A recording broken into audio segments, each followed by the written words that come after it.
Bueno, de todo tengan ustedes muy buenas tardes. Agradecer la invitación por parte del Poder Judicial, expresar un cordial saludo de parte de la doctora Aurora Castillo Fuerman, quien es la coordinadora de la Fiscalía Especializada en Ciberdelincuencia, así como también de la unidad. Luego de presentarme, hablar un poco de lo que vamos a hablar, conversar un poco el día de hoy, que justamente tiene que ver un poco para cerrar los temas que ya hemos tratado, ¿no? Creo que se ha hablado mucho de persecución en el ámbito de criptomonedas, la exposición anterior habló mucho de conceptos de criptos, de seguimientos, pero también hubieron términos que se mencionaron en las ponencias, ¿no? Se dijo algo de estafa, se mencionó fraude, se mencionó ley de delitos informáticos. Entonces, la idea con esta pequeña conversación, con esta pequeña exposición, es que abordemos ya desde la óptica de la legislación peruana cuáles son estos delitos, cuál es la evolución que ha tenido, cuál es la diferencia entre fraude, estafa, hurto agravado, y diferenciar un poco estas figuras penales que nuestra legislación tiene. Abarcaremos una introducción, abarcaremos la evolución legislativa, abarcaremos un poco casos específicos quizás, y de esta manera cerraremos, como digo, ya el aspecto de esta temática que se trataba el día de hoy, ¿no? Esperemos que sea de su agrado. Y empezamos entonces. Esta es una frase que utilizo siempre cuando voy a hacer una ponencia, ¿no? Que es justamente hablemos de ciberdelitos. Creo que los ciberdelitos como tal, es una ley específica y muchas personas acabamos la universidad, y me incluyo, y no llevamos estos tipos de delitos dentro de la carrera de pregrado. Es justamente en posgrado, en la docencia, es justamente en la carrera jurisdiccional, donde ya empezamos a tocar esos delitos. Y son delitos desde un punto de vista complejo, imagínense ya en un aspecto jurídico, ¿no? Muchos jueces, abogados, magistrados no conocen la ley, no saben la ley, y la idea con esta ponencia es un poco conversar, difundirla y aplicarla a lo que ya viene existiendo el día de hoy. Una pequeña introducción, básicamente conceptos generales, ¿no? ¿Qué es un ciberdelito? Abarcando, digamos, una definición generalizada, un ciberdelito es aquel que utiliza las tecnologías de la información o la comunicación para cometer una actividad delictiva. Y alguien me puede decir, doctor, pero para cometer ciberdelitos no solamente he escuchado fraude, las extorsiones se dan a través de vías telemáticas, se da discriminación a través de vías telemáticas, proposiciones, hay una serie de delitos que utilizan medios informáticos. Y eso es verdad.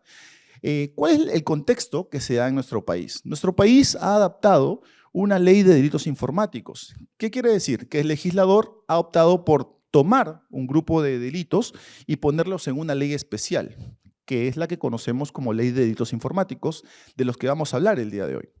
Sin perjuicio de que también hay otros delitos relacionados a criptomonedas, criptoactivos, que están, por ejemplo, como es la estafa, estafa agravada, tráfico de datos, que no están en la ley especial, pero sí es importante conocerlos. Entonces, con esta pequeña definición básica ya podemos ir avanzando un poco en lo que va a ser la temática del día de hoy. A manera de, digamos, ampliar un poco el rango, tenemos el Convenio de Budapest, el cual nuestro país es parte. Si hablamos un poco de la evolución histórica, quizás, Budapest está en el año 2004, ya más de 75, más que menos países afiliados a este convenio, y lo curioso con nuestro país es que el Convenio de Budapest es desde 2004, la ley de delitos informáticos es en el 2013, es decir, no éramos parte de Budapest, pero ya teníamos la ley de delitos informáticos que se inspira un poco en Budapest. En el año 2019 recién nos incorporamos a Budapest, y ahora recién en diciembre ya se ha firmado el segundo protocolo. La idea con el Convenio de Budapest es justamente fortalecer los vínculos entre todos los países, entre los proveedores de información, y que se pueda obtener esta de forma más rápida, ¿no?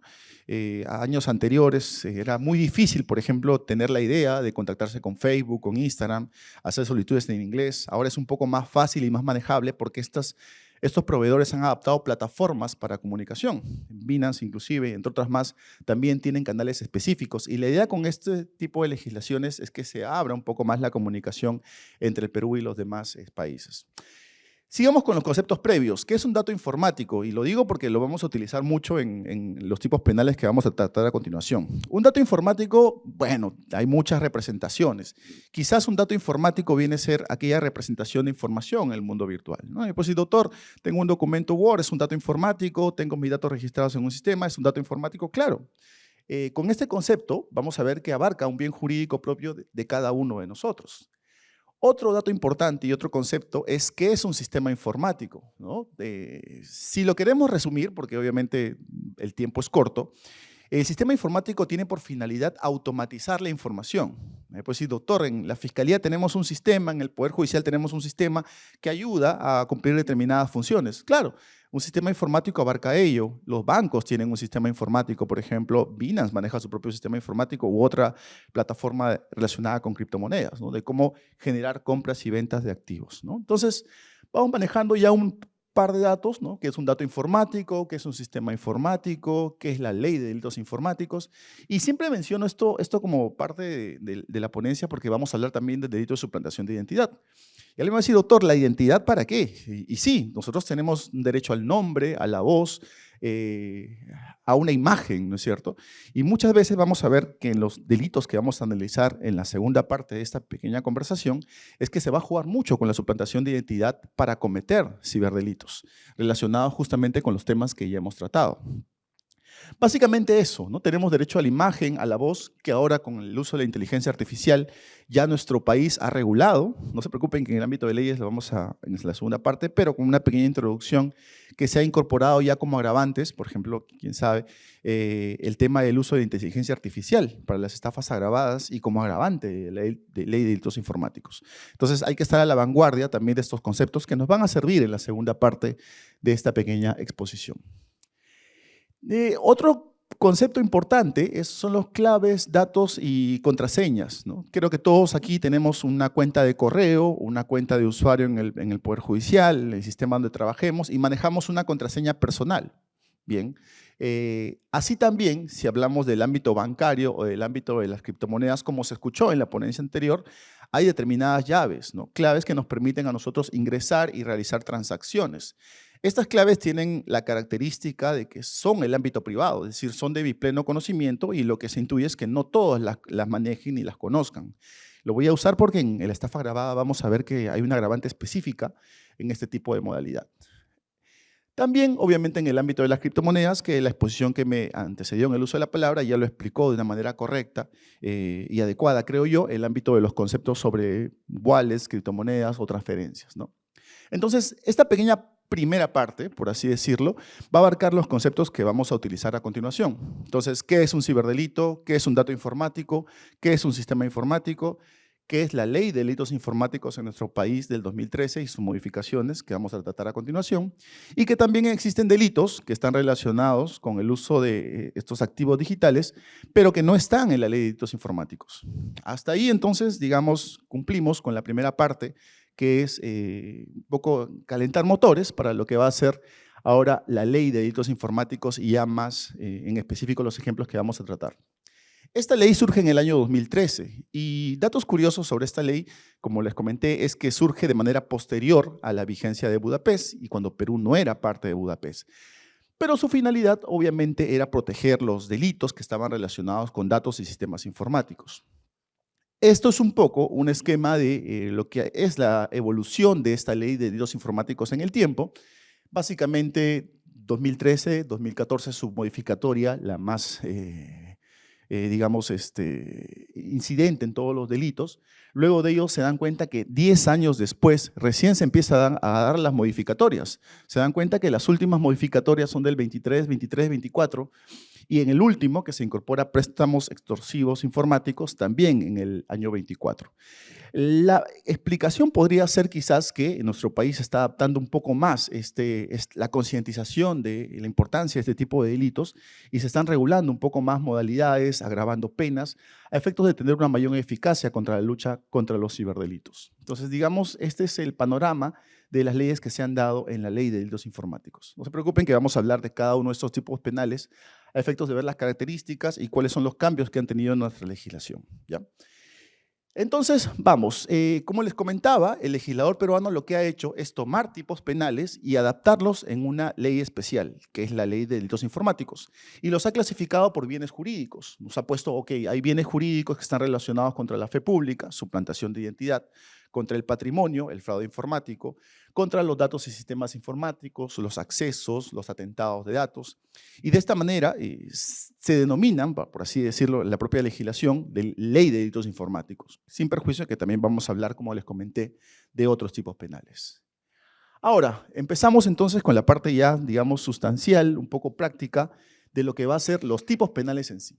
El primer tipo penal que está vinculado con el tema de activos digitales, con el tema de cuentas bancarias o con el tema de sistemas informáticos en sí, es el tipo penal de acceso ilícito. Acá les he puesto un poco la evolución de este tipo penal a cómo está hoy en día.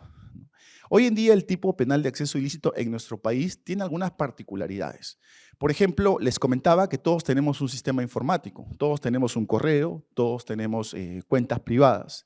Si alguien ingresa a nuestro sistema informático, el solo acceso a este sistema que yo tengo, que está obviamente protegido por un ámbito de privacidad, ya comete el tipo penal de acceso ilícito. En otras legislaciones se exige un daño, un perjuicio, pero como ustedes pueden ver de la propia redacción, en nuestro tipo penal no. ¿Qué quiere decir? Doctor, que si alguien ingresa a mi cuenta de Bitcoins, a mi cuenta de Ethereum, a mi cuenta de otra moneda, solamente para ver cuál es mi saldo, ¿comete el tipo penal de acceso? Sí. El tipo penal no exige una finalidad, un daño en su comisión. En Trujillo, recientemente, la Fiscalía de Ciber logró una sentencia de una persona que había ingresado a la cuenta de otro solamente por querer ver, por curioso, por así decirlo. Entonces, en nuestro tipo penal se sanciona el solo ingreso para. Curiosamente, también es el ingreso autorizado por exceso. Quiere decir, por ejemplo, oye, tú trabajas en esta empresa, tienes acceso a determinada parte del sistema bajo una función. Si tú la excedes, también cometes acceso ilícito. Entonces, hay dos modalidades que se han combinado en el primer párrafo. Y la agravante es justamente un mayor reproche, que es saltarse las medidas de seguridad que puede tener un sistema. Entonces, el primer tipo penal que está relacionado a estos delitos, relacionados con criptoactivos, con sistemas informáticos en sí, es este tipo penal, porque hay personas, hay delincuentes que, y como primer paso, quizás para cometer un delito mayor, es ingresar a tu sistema, ¿no? Nadie puede, digamos, realizar una transferencia de tu cuenta o de tu billetera electrónica sin primero haber ingresado al sistema, ¿no? Entonces, de ahí vamos a hablar un poco de los concursos, ¿no? Tan llamados concursos en nuestra legislación peruana. Entonces, el primer tipo penal es este, acceso ilícito con sus particularidades y evolución, que es la que estamos tratando a continuación. Acá les pongo un tema de las diferencias, obviamente las diapositivas van a estar ahí para quien las quiera acceder, después les voy a dejar mis datos también en caso de que quieran tener acceso a ellas. El segundo punto es el atentado contra la integridad de datos informáticos. ¿Recuerdan que en la primera parte habíamos conversado de qué era un dato informático? Doctor, yo tengo en mi computadora un documento Word, doctor, yo tengo determinados archivos. Claro, estos archivos tienen una característica que tienen que ser íntegros, es decir, que mantengan la vigencia y la calidad que tú le das como tal. Si una persona modifica, altera, suprime o digamos alguno de estos verbos rectores que va a ser inaccesible o daña o cualquier particularidad de este dato informático, también se sanciona. Nuevamente, este tipo penal, como ustedes ven de su redacción, no exige un daño. Es decir, el elemento típico solamente abarca el verbo rector de dañar. Hemos tenido casos en los cuales personas han, digamos, agregado datos, agregado información en un sistema, y esto tiene que ver con datos informáticos, y ya se exige una sanción. El fin del tipo penal no abarca un tema de probanza, al menos desde el punto de vista fiscal. Atentado, entonces, de datos informáticos. El tercer tipo penal, que también está relacionado a los datos y sistemas informáticos, tiene que ver ya con el sistema en sí. Doctor, nos conversó temprano que habían sistemas informáticos dentro del Poder Judicial, dentro de la Corte, dentro de una empresa, dentro de un banco. ¿Qué pasa si este sistema informático deja de funcionar? ¿Qué pasa si alguien ingresa a la configuración de ese sistema informático e impide que cualquier persona acceda? Y no solamente acceda, impide, por ejemplo, que se puedan realizar determinadas operaciones en este sistema. Esto también tiene un nombre específico, que es el atentado contra sistemas informáticos.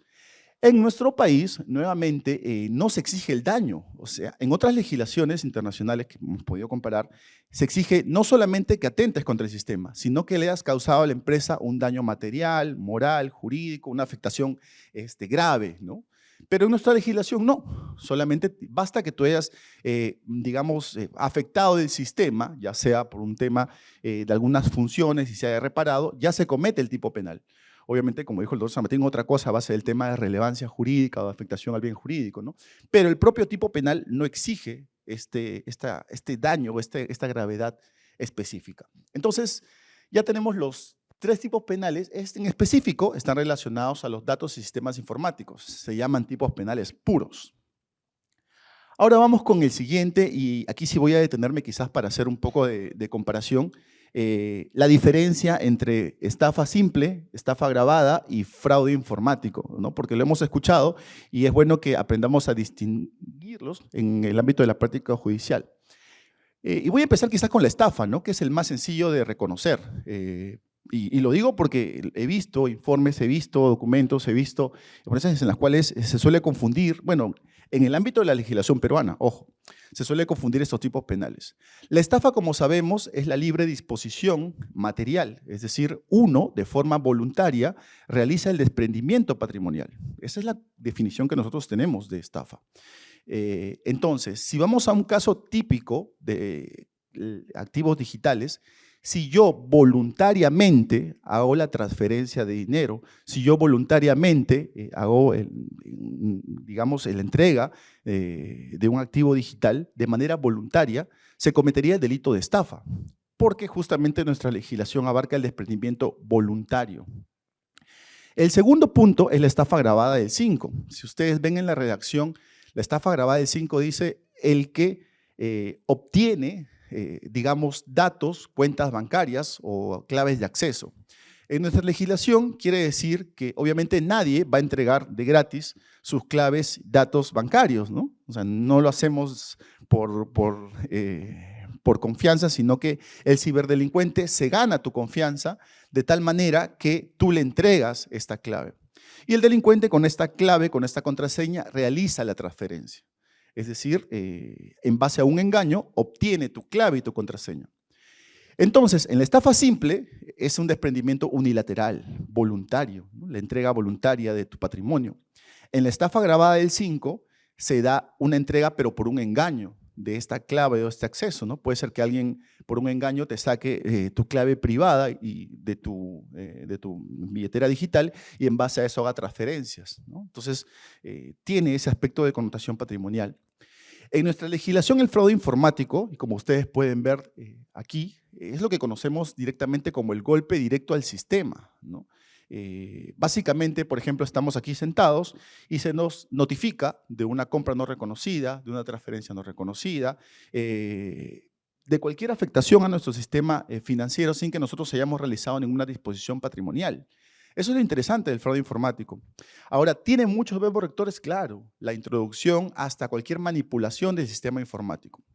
Eso de la propia redacción del tipo penal. Más adelante vamos a ver algunos casos prácticos de cómo se da el fraude informático en la realidad. Hasta aquí entonces, digamos que el fraude informático en lo que es tipos penales en nuestro país abarca aproximadamente el 90% de casos que tenemos sobre delitos informáticos. Es justamente el golpe directo al sistema. Ahora alguien me puede decir, doctor, pero ¿cómo hace una persona para realizar compras, para realizar transferencias? Digamos, es otro tema, ¿no? O sea, pueden haber venta de bins, puede haber tráfico de datos, pueden haber hacking, vamos a ver más adelante qué es un malware. Entonces, modalidades hay muchas, pero digamos es el golpe directo a lo que conocemos como el sistema, ¿no? Características principales: deliberada y legítima, tiene que ver un poco con la intencionalidad y la no autorización, ¿no? La falta de legalidad en el aspecto de. Dentro de ello tiene varios verbos rectores, como es el introducción, diseño, alteración o borrado.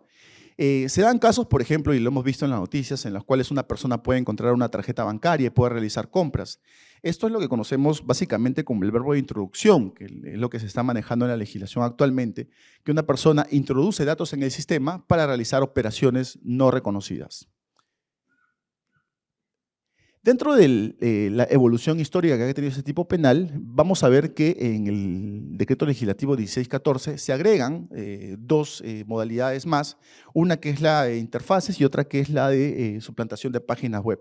Pero nuevamente, la finalidad de estas suplantación de identidad o páginas web no es, como se había dicho, el engaño de estafa agravada, sino intentar obtener a través de un programa, un malware, esta información para que el delincuente realice de propia cuenta esos tipos penales. La suplantación de identidad también está en el artículo 9, y aquí ha habido una evolución parcial, ¿no?, con este decreto legislativo 1991. Les había comentado que justamente todos tenemos derecho a la imagen, a la voz, y que en la actualidad la suplantación de identidad viene siendo también un tipo penal en incremento, como parte, quizás como un camino para un delito mayor, ¿no?, como puede ser una estafa, como puede ser un fraude, una estafa que vamos a ver a continuación. Las características esenciales de esta modificación es que justamente puede ser afectado una persona natural o jurídica, es decir, cualquiera de nosotros, o una empresa de la cual se toma su nombre, su imagen, su voz, para cometer algún tipo de hecho.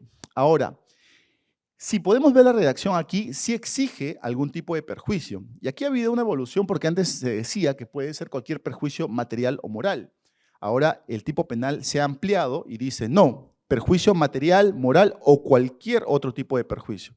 Entonces lo que se hacía es decir, oye, pero en el ámbito digital, el hecho de que haya otra persona con tu nombre, con tu imagen, ya te afecta, digamos, la tranquilidad, la seguridad en un aspecto de un mundo virtual, ¿no?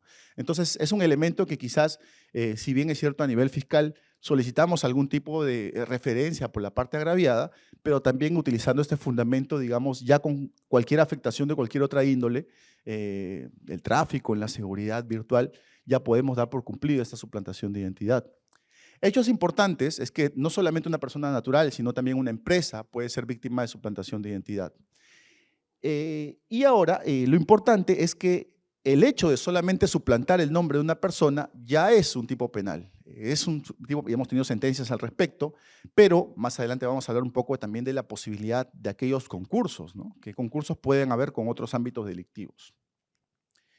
Tenemos también otro tipo penal que es curioso, que es el delito de abuso de mecanismos y dispositivos. Para cometer estos delitos informáticos, obviamente se requieren herramientas, se requieren programas, se requieren software, eh, aplicativos quizás. Si la persona obtiene en su poder, distribuye, comercializa algún tipo de estos materiales, programas, software, contraseñas, hasta esquemas, de estas tarjetas que sirven para clonar, ya tiene una tipificación específica. Ahora, han habido sentencias en las cuales, por ejemplo, se ha logrado sentenciar a personas que han tenido en sus PCs programas para, o tarjetas que sirven para clonar. La sola posesión, es como lo pongo a veces de símil con el tráfico ilícito de drogas, porque la sola posesión para ya se da con la afectación de este tipo penal. Quizás no le vamos a poder probar que él las ha producido, que él las ha comprado, pero la sola posesión intuye justamente la comisión de este tipo penal, el abuso de mecanismos o las herramientas para cometer esos tipos penales. Acá les pongo un poco la evolución entre ambos y con eso terminamos básicamente los tipos penales de la Ley de Delitos Informáticos. Haciendo un pequeño resumen entonces en cuanto a cuáles son los delitos que estarían vinculados a nuestra ley especial, tenemos entonces el acceso ilícito, que es básicamente el ingreso no autorizado a nuestros sistemas informáticos, el solo ingreso. Tenemos el atentado de datos, que es justamente la modificación, alteración de algún dato que tengamos en nuestro sistema. La afectación al funcionamiento, digamos, de los sistemas informáticos propiamente dichos. Luego tenemos los delitos que afectan el patrimonio, entre ellos el fraude informático, que es el delito que hemos hablado con mayor incidencia, quizás ahora vamos a tocar algunos ejemplos.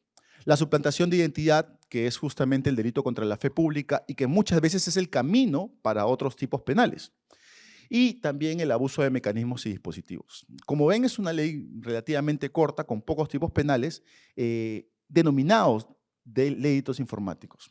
Ahora vamos a aterrizar un poco, ya habiendo conversado un poco de estos tipos penales, a lo que es la realidad, ¿no? En la actualidad, y qué características tienen estos delitos informáticos y cómo los conjugamos un poco con los casos que hemos venido observando y con otros tipos penales, ¿no? Porque también hay tráfico de datos, también tenemos ya el tema de doble SIM alterados como tipos penales específicos.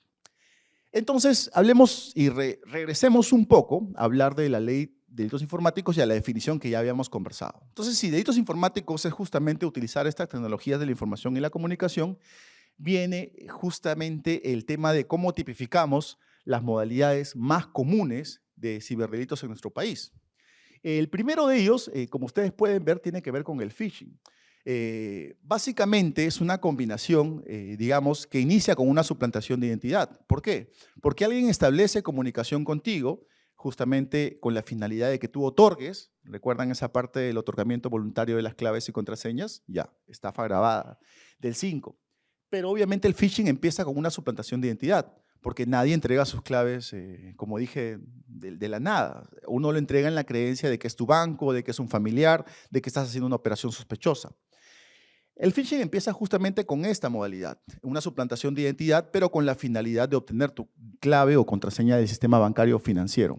Es phishing, obviamente, con los cajeros bancarios, y estamos hablando aquí ya de la clonación, por ejemplo, de una tarjeta bancaria. Por eso que se pide que no se entregue la tarjeta, básicamente con esta lectura o duplicidad, que sería ya el fraude informático como cualquier manipulación del sistema informático. Acá viene lo que es el sistema interesante, ¿no? El hackeo de cuentas que se le conoce popularmente. Y eso ya respondería un poco al fraude informático, ¿no? Porque es justamente el manejo del sistema informático en sí para poder golpearlo y obtener esta información y realizar una transferencia. El fraude en comercios electrónicos, como les había comentado, muchas veces existen estas publicidades, canales, efectos de que una persona pueda disponer voluntariamente de su patrimonio o que hagas una transferencia de bitcoins voluntariamente. Pero esto se da en base a un engaño simple. Imagínate que trabajas en una empresa y que estás acostumbrado a realizar transacciones diarias, ¿no? Te llega un correo de tu jefe y tú realizas una operación porque tu jefe te lo dice. Alguien, suplantando la identidad de tu jefe, obviamente crea un correo electrónico con un dominio muy parecido. Doctor, suplantación de identidad de entrada porque utiliza el nombre de otra persona, ya está, suplantación de identidad. Te llega el correo y te dice, mira, ahora la operación se va a realizar, pero la transferencia la vas a hacer a esta cuenta. Y uno dice, bueno, es mi jefe, ¿no? Hago la operación. Y se dan por millones. Entonces, básicamente, este engaño que se da a través de los medios informáticos ha hecho que una persona, de forma voluntaria, porque nadie entró a tu sistema a hacer la operación, tú prácticamente has hecho esta transferencia voluntaria y has realizado esta entrega, esta disposición, esta transferencia a un tercero, en base a un engaño previo, estafa simple. Y luego tenemos la manipulación de los sistemas de pago, obviamente ya son las que hace el ciberdelincuente para golpear el sistema, manipularlo y realizar pagos dirigidos, ¿no? Directamente por el fraude informático.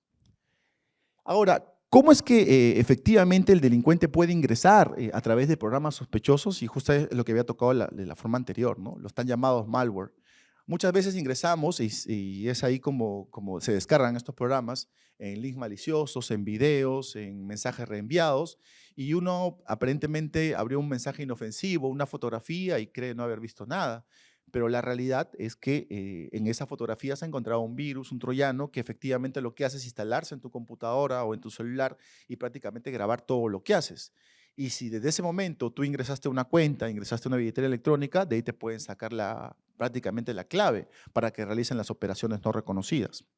Entonces, el uso de malware se da en la realidad, sí, y justamente tiene esa finalidad, obtener tus claves, realizar transferencias no reconocidas.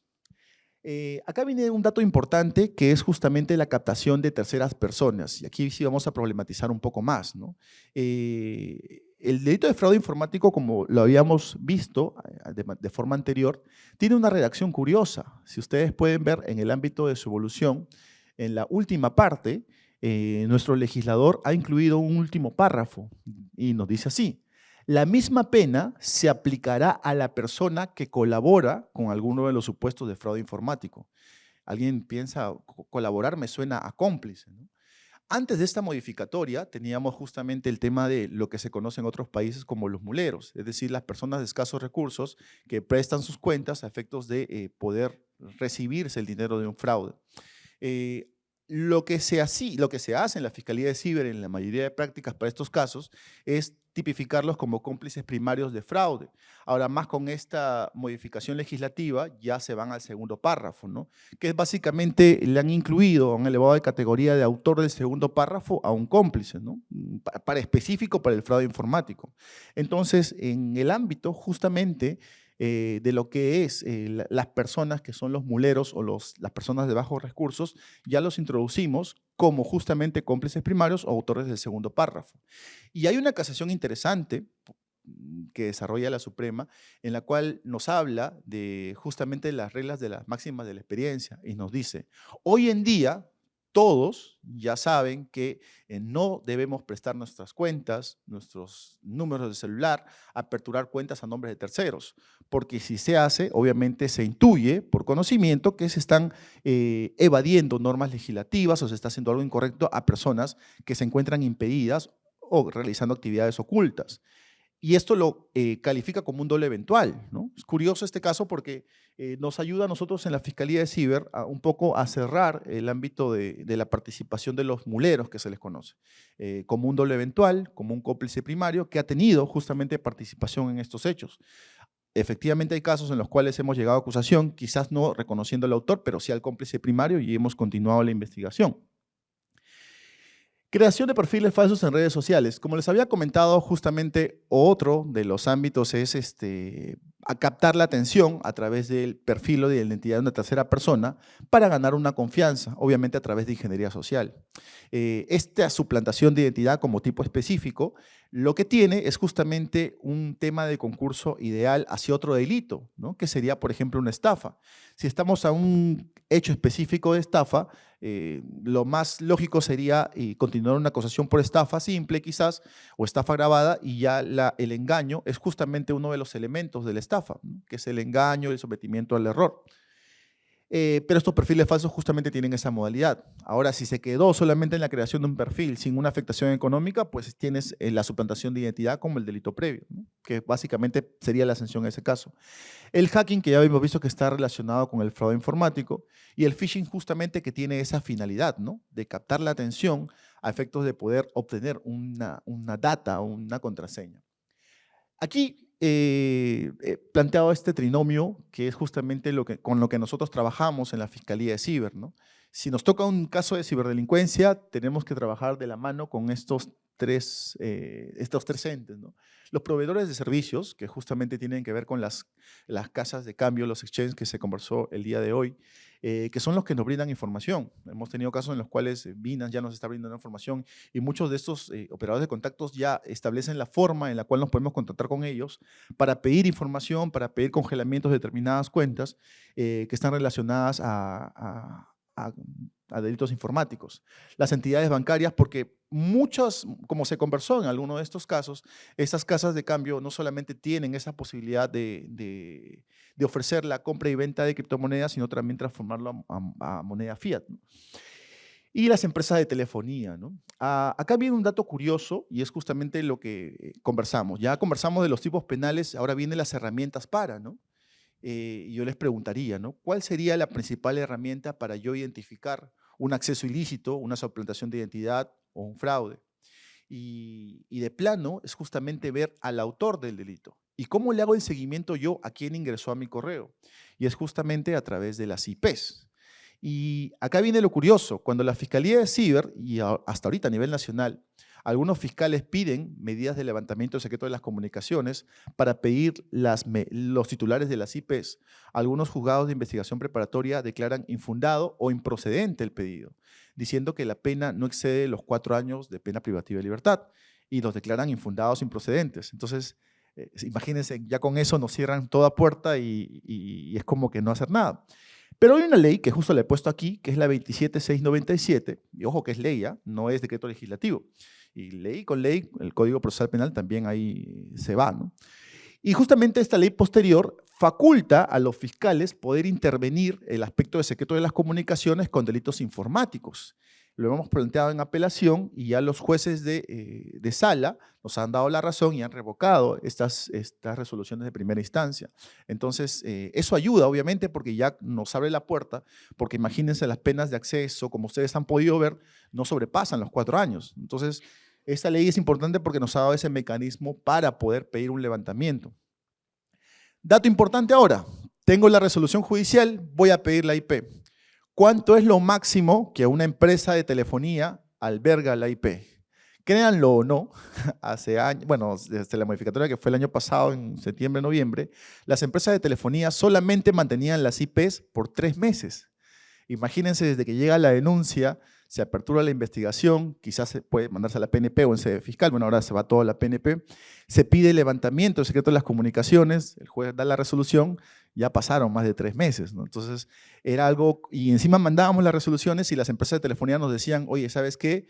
La ley dice que solo 3 meses y no tengo nada. Entonces, había un tema ahí, que bueno, por las coordinaciones que han existido, las capacitaciones, ya esto se ha ampliado. Ahora el plazo es de 18 meses. Nos da un poco más de respiro para que podamos pedir IPs. Entonces, estos 18 meses ya permiten que se pide el levantamiento, se oficie a las empresas de telefonía y se obtengan respuestas. Obviamente, lo que se sugiere al fiscal es que si tienes la IP, hagas la búsqueda en fuente abierta, veas a qué empresa le pertenece y hasta que tienes la resolución, le pides que conserve los datos, ¿no? ¿Sabes qué? Esta IP está vinculada con hechos delictivos, presérvame la información hasta que obtenga la resolución judicial. Y eso obviamente nos ayuda en el ámbito de la obtención. Otro dato interesante, que siempre también lo toco, ¿no? Ustedes saben que la videovigilancia, por ejemplo, se autoriza por parte de fiscal, ¿no? No se requiere autorización judicial, al menos en nuestra legislación. Y lo curioso es que el Código Procesal Penal nos dice, ¿no? Se puede pedir videovigilancia para delitos graves. Y yo les preguntaría, ¿los delitos informáticos son delitos graves? ¿O cuál sería la fuente para yo decir que delitos informáticos es un delito grave? Aquí tenemos que hacer un poco de análisis sistemático e irnos a la ley, a la ley 30037, que es la ley de crimen organizado, que justamente da un catálogo de delitos graves. Y nos dice, son delitos graves, tal, los delitos informáticos. Entonces, con ese fundamento, ya nosotros como fiscales de ciber podemos pedir videovigilancia, obviamente diciendo que son delitos graves. Nota aparte es que muchos de los delitos que tenemos, y los casos que hay en el turno, están vinculados a bandas criminales, que ese es otro punto, ¿correcto? Sigamos entonces, básicamente en el ámbito de lucha contra los delitos criminales de ciberdelincuencia tenemos bueno, una policía especializada y ya hay fiscalías especializadas a nivel nacional en Lima, en Trujillo y en Arequipa. Creo que se van a crear en el Callao y la idea es que estas fiscalías se vayan ampliando a efectos de luchar de una mejor manera. Créanlo o no, somos la fiscalía con más carga a nivel nacional y de verdad que la chamba es fuerte ahí. Sigamos un poco hablando de los desafíos a futuro. Qué duda cabe que se tiene que fortalecer un poco la cooperación internacional. Nuestra legislación, como ustedes han podido ver, ha cambiado recién después de 10 años, ¿no? De 10 años de su publicación. Esta es un poco la guía de proveedores internacionales. Miren la de Perú. Como ustedes pueden ver, hay 12, y esta de Argentina. Obviamente Argentina nos lleva unos cuantos años. Creo que ya tiene otra guía inclusive. Lo pongo simplemente para que podamos ser conscientes de la necesidad que tenemos de poder seguir un poco implementando más conexiones con proveedores. La cooperación internacional es básica para nosotros, o sea, desde obtener la información por un levantamiento secreto de las comunicaciones, obtener información de un proveedor internacional, acortar el tema de las distancias, y es lo que se busca con el tema del segundo protocolo. La red 24/7 también efectivamente se puede obtener información más rápido, claro. La idea de esta cooperación internacional es justamente que se puedan obtener datos e informaciones de una forma más rápida para las investigaciones. La criptomoneda, conceptos, ya ustedes lo han podido ver, creo que esta parte la puedo pasar porque es justamente lo que hemos tratado de manera previa.